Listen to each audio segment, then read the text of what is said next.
மாமா ஓ ஷாப்பிங் கூட்டிட்டு போறேன்னு சொன்னில்ல, கூட்டிட்டு போ, வா போலாம். சரி, நான் ஒரு கொஸ்டின் கேட்குறேன், அது கரெக்டாக பதில் சொல்லிடு, கூப்பிட்டு போகிறேன். சரி கேளு. நான் 400 ரூபாய்க்கு முட்டை வாங்கினேன். சரி. 300 ரூபாய்க்கு விற்றுட்டேன். சரி. எனக்கு எவ்வளோ லாபம்?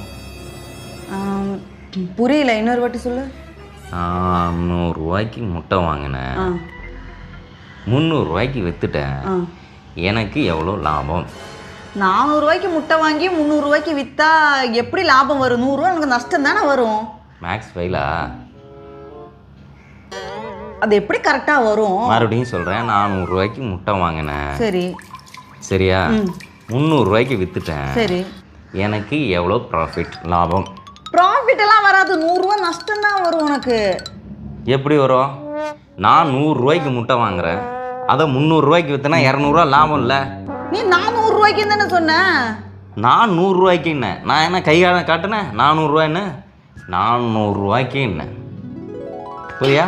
ஷாப்பிங் போ போ.你别笑。